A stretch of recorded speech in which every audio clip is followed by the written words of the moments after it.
Can you believe Dwight Yoakam is 68? After all these years, the man still rocks that hat, those tight jeans, and that unmistakable voice. But as long as he's been on stage, there have been rumors about his personal life, career moves, and even his behind-the-scenes choices. And now, he's finally addressing them. So what's true and what's just small-town gossip? Did he walk away from something huge? And why is he choosing to speak up now? Stick around, because what Dwight just confirmed might change the way you see him forever. You know, when people think of Dwight Yoakam today, they see the awards, the hits, and the flashy career. But many people don't realize that he had to claw his way up from nothing. And I mean nothing. Way before he was a star, Dwight was just another guy hauling his guitar around to tiny bars in Southern California, trying to get anyone to listen. And let's be honest, Southern California wasn't dying for more country singers back then. It was more surfboards and rock bands than cowboy hats. Meanwhile, country music was getting slicker and poppier in Nashville by the minute. Dwight wasn't feeling that vibe at all. Instead, he doubled down on the old-school, rough-edged sounds he loved. The kind of music that made you feel like you were living every word.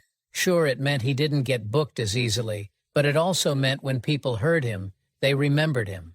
Playing night after night in bars that were more like battlegrounds than music venues, Dwight learned fast how to command a room, sometimes even while dodging beer bottles. There was no fancy PR team, no record label hype machine backing him up. It was just him, his band, and a dream. Word spread the old-fashioned way, one sweaty, unforgettable set at a time. Eventually, Dwight thought, hey, maybe Nashville will get it. So he packed up and headed east, discovering that Music City wasn't interested. They didn't have time for you if you weren't a polished studio singer or a hit songwriter. Most people would have either given up or tried to fit the mold. Dwight did neither. He stayed true to his roots, doing things his way. And funny enough, that stubbornness ended up sparking something bigger than he ever imagined, a full-on shake-up of what country music could be. Before Dwight Yoakam filled arenas and topped the charts, he did it the hard way, one bar gig at a time. He wasn't chasing fame either. He was chasing that feeling of playing something real, something that mattered. Before anyone outside a smoky bar knew his name, Dwight had already built up a hardcore fan base that didn't care about radio play or awards. They just knew he was the real deal. Those rough nights where he had to win over every crowd gave him something you can't fake in a fancy studio: grit. So when Guitars and Cadillacs finally dropped, it didn't just sound like a new song on the radio. It sounded like a guy kicking down the door, telling his story on his terms. Dwight's first big album wasn't just a debut. It was a statement. After years of getting brushed off, he didn't show up looking for approval. He showed up ready to remind everyone what country music used to sound like before it got too slick. And he did it big with Guitars, Cadillacs, etc. A record so raw and real it felt like a shot of adrenaline straight into a genre that had gotten a little too comfortable. With Pete Anderson in the producer's chair, Dwight brought back that tough Bakersfield sound, loud guitars, sharp lyrics, and that barroom heartbeat that country had almost forgotten about. From the first note, it was clear that Dwight wasn't trying to blend in. He was trying to wake everyone up. His cover of Honky Tonk Man took off fast, but it was Guitars, Cadillacs that hit differently. It wasn't just catchy. It was Dwight's story packed into a song. You could hear the years of scraping by, the stubborn pride, and the swagger he earned the hard way. It wasn't just a win on the charts. It was a win for everyone who still believed music could be real. The album exploded. Double platinum. Critics loved it. Fans loved it. Even people outside the country scene were paying attention. Suddenly, Dwight wasn't grinding it out in dingy clubs anymore. He was headlining shows nationwide. But he didn't just change his life. He changed country music. He proved there was still room for the rebels, the outsiders, who wouldn't play by Nashville's rules. And just when it seemed like Dwight had found his lane and could ride it forever, he flipped the script again. Years later, he teamed up with Beck, the last person anyone expected him to work with. Beck was all about weird, genre-bending, experimental stuff. Dwight was an old-school country. On paper, it shouldn't have worked, but in real life, magic. They linked up while making 3 pairs in 2012, with Beck co-producing a couple of tracks. And instead of trying to mold Dwight into something he wasn't, Beck pushed him to let loose even more, to trust his instincts instead of overthinking everything. There's this one moment that captures it. Dwight laid down this scratch guitar track for A Heart Like Mine. Super rough, not meant to be final. But Beck heard it and said, "Nope, that's the one." And just like that, Dwight leaned back into what had always made him great, not chasing perfect, but chasing real. That whole experience cracked Dwight wide open creatively. He started mixing that old-school honesty with new, freer sounds, pulling in indie fans and alt-rock kids, a crowd that might never have heard his music otherwise. The best part was, he didn't have to reinvent himself to do it. He just peeled back the layers and got closer to the heart of who he was as an artist. Working with Beck wasn't about chasing a trend. It was about challenging himself, trusting the messy process, and remembering that music is supposed to make you feel something. And honestly, that's what Dwight's always been about. Raw emotion, real stories, no gimmicks. Whether it was honky-tonks or sold-out arenas, scratch guitar tracks or platinum albums, Dwight Yoakam never forgot where he came from. And that's precisely why he'll always have a place in the story of American music. Looking back, working with Beck wasn't Dwight Yoakam taking some weird detour. It was him getting back to why people loved him in the first place, doing things his way without getting boxed in. And honestly, that do-it-your-way spirit didn't stop at music. Long before anyone was blasting guitars and Cadillacs in their truck, Dwight already knew he loved performing. It wasn't just about singing, but grabbing and holding people's attention. He did school plays, local theater, you name it. If there was a stage, he was on it. So even when his music career took off, that itch to act never disappeared. And people were shocked when he finally landed a significant movie role, playing the not-so-nice Doyle Hargraves in Sling Blade. This wasn't a country star trying to act cute on camera. Dwight brought some real grit, and it paid off big time. Suddenly, Hollywood said, "Wait, this guy's legit."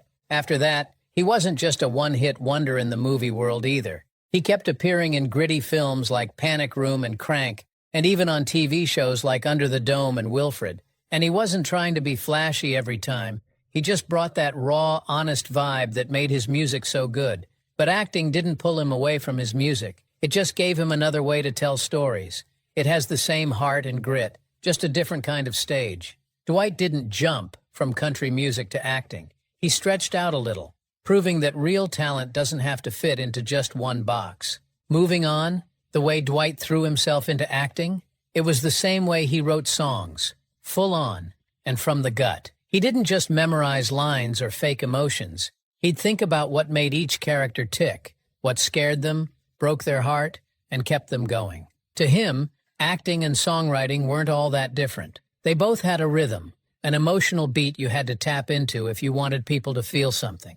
That's why Dwight's performances always felt real, whether he was playing some rough-around-the-edges villain or a wise outsider. You didn't just watch him, you believed him. But before he won people over in movies, he had a much bigger battle, winning over Nashville. In the 80s, country music was going full-on glossy. Everyone wanted that urban cowboy vibe, polished songs, safe looks, crossover hits. And here comes Dwight, cranking up twangy Bakersfield guitars, singing about heartbreak in dive bars, and wearing outfits that looked straight off a rock stage. Tight jeans, rhinestone jackets, cowboy hat pulled low. You couldn't miss him, and Nashville didn't know what to make of him. Dwight said instead of waiting for their approval, forget it. He hit the LA rock clubs, found people who got him, and kept making the music he believed in. Teaming up with Pete Anderson, he doubled down on that raw, honky-tonk sound, with a bit of rock and roll swagger thrown in for good measure. That led to guitars, Cadillacs, etc., etc.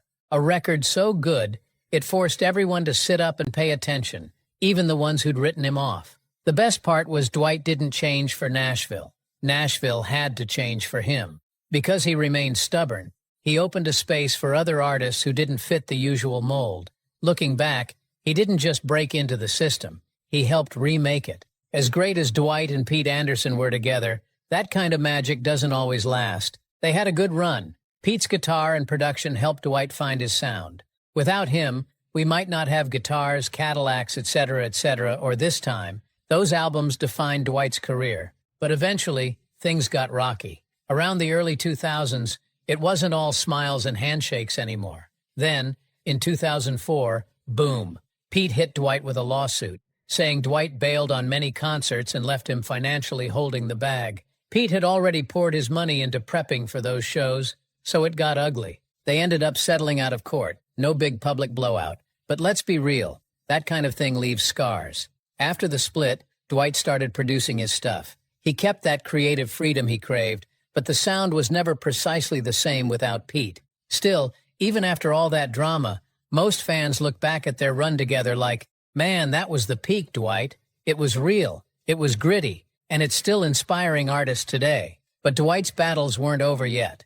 Nope, he had one more fight brewing, this time with the big dogs at Warner Music. So in 2021, Dwight went after Warner over the rights to his old music. See, after 35 years, the Copyright Act lets artists take back their work. Dwight said, "Hey, I want my stuff back." Warner was basically like, not so fast. They kept selling and streaming his early albums without permission, and Dwight wasn't having it. It wasn't just about money either. This was about owning the music he built his whole career on. Warner threw up every legal roadblock they could, arguing about paperwork, timing, and whatever else. Classic move. But in the end, they settled in 2022. Nobody knows precisely what the deal was, but it's safe to say Dwight got at least part of what he wanted. And honestly, good for him. Taking on a major label isn't easy, but Dwight's always been the kind of guy who'd rather fight for what's his than roll over. And the whole thing? It wasn't just about Dwight. It lit a fire under many veteran artists who realized they could stand up too. He made a move that wasn't just smart for himself, but for every musician who's ever been stuck in a bad deal. Because if there's one thing you can always count on with Dwight, it's this. He's going to do things his way, no matter how big the opponent is. Dwight Yoakam didn't just act south of heaven, west of hell. He did everything. He wrote, directed, co-produced, and even handled the soundtrack. It was his project, start to finish. He wanted to mix an old-school, gritty Western vibe with some deep psychological storytelling, and he brought in some big names, too. Vince Vaughn, Bridget Fonda, Billy Bob Thornton. But even with all that going for it, the movie didn't land. Critics weren't kind. They called it messy, self-indulgent, and too ambitious. The story was hard to follow. The pacing was all over the place, and it didn't connect with audiences. It flopped at the box office and didn't do much better on home video. A lot of people chalked it up to Yoakam being new to directing. He had the vision, but maybe not the experience to pull it off. What was supposed to be this big breakout moment turned into a harsh lesson about how trying to do too much can sometimes backfire. And it wasn't just his reputation that took a hit. Financially, it was brutal. When investors bailed out mid-production, Yoakam poured in his money and even went into debt to finish the movie. The pressure of it all led to much friction with people he'd worked with for years. Some of those relationships ended badly, with lawsuits and big shakeups in his team. Although South of Heaven and West of Hell didn't go over well, it's still a big part of Dwight Yoakam's story. It shows how fearless he is creatively. He took a considerable risk, and yeah, it didn't land, but it wasn't a full-on disaster either. Most fans and people in the industry look back on it now and say, all right, that didn't quite work, but they don't write it off completely. Yoakam hasn't talked much about what happened after that movie. He's kept pretty quiet about it, but the fact that it still gets mentioned says something. It shows he's not the kind of guy who plays it safe to avoid failure. And if the whole thing knocked him down a peg, which we're not even sure it did, it only made him more determined to stay true to his vision, no matter how tough or costly that might be. Moving on, his acting career has had some real gems. After he broke out in Sling Blade, where he played the super intense and angry character Doyle Hargraves, he started landing all kinds of roles that let him show off how versatile he actually is. Like in Panic Room, he played this masked intruder named Raoul, and the guy was seriously creepy. He barely said anything, but he had this icy energy that made him one of the scariest parts of the movie. People were surprised because that's nothing like his usual vibe as a musician, and it made them realize, wait, this guy can act. But Yoakam's not all dark and dramatic. He's got a fun, quirky side, too. He had a hilarious cameo in Wedding Crashers, and he popped up in that weird but awesome show Wilfred, playing this eccentric doctor. Those roles allowed him to be funny and kind of out there, which showed he wasn't stuck in just one type of role. He's done TV, too, like in Under the Dome, and held his own. He blended into the ensemble and brought something solid to the table. And through all of it, he's always seemed thoughtful about what acting means to him. He said in interviews that he approaches acting like he approaches music, with honesty, heart, and a love for telling real stories. What's sweet is that he credits doing theater back in junior high and high school with helping him build the confidence to play these roles. That early experience gave him the guts to trust his instincts in front of the camera. And for him, acting was never about chasing fame. It's more about digging into those deep human emotions, just like he does when he writes songs. Looking back, he doesn't separate the two at all. His music and acting are just different ways of telling stories. He always tries to share something honest and genuine on stage or screen. Dwight Yoakam has always done things a little differently. Whether acting in films or strumming a guitar on stage, he blends Hollywood and country in a way that works. Gritty, honest, and entirely his own. Funny enough, stepping into other people's shoes on screen has made him better at what he's always done best, telling stories through music. Acting taught him to lean into emotion, and that's bled right back into his songs. More feeling, more truth, more depth. He's even said that the vulnerability it takes to act isn't all that different from standing on stage alone with a guitar. Both require you to show up, to be real, and to let people in. That connection between acting and music has only strengthened his performances. And now, instead of just looking back at the road he's traveled, Yoakam's focused on what's next. At 68, he's not slowing down. He's still writing, touring, and pushing boundaries, all while staying grounded in the kind of country music that shaped him. While the genre's been drifting into pop and hip-hop, Yoakam stands tall as a reminder of its roots. But he's not stuck in the past. He's just making sure we don't forget where it all started. He's also become a go-to guy for up-and-coming artists looking for guidance. His Sirius XM show, Dwight Yoakam and the Bakersfield Beat, does more than play the hits. It gives space to the voices that often get overlooked. And here's the cool part. He's not done exploring. He's hinted at getting more into acting again, maybe even trying his hand at directing or producing. Given his eye for storytelling and character, it honestly feels like a natural next step. Whatever he does, you get the sense that Dwight Yoakam isn't interested in fading quietly into legend. He's still creating, still evolving, and still full of surprises. If there's one thing about Dwight Yoakam, he knows how to stick around and do it his way. Whether he's dropping a new song, tearing it up on stage, or stepping onto a movie set, he brings that same realness and emotional punch that made people fall in love with him in the first place. The cool part was his story isn't anywhere near finished. His legacy isn't just about the music or the movies, it's about the way he shaped the culture around them. Dwight has always had this fearless way of mixing old-school country with his own style, never chasing trends, just doing what felt right. And that's precisely why he stands out. Even now, with the music industry constantly changing, he's not just coasting. Dwight's still finding new roads to drive down. His connection with fans keeps getting stronger, too. The ones who've been with him forever are still here, and a whole new generation is discovering him, streaming the classics, hearing him pop up in collabs, and realizing that some sounds don't go out of style.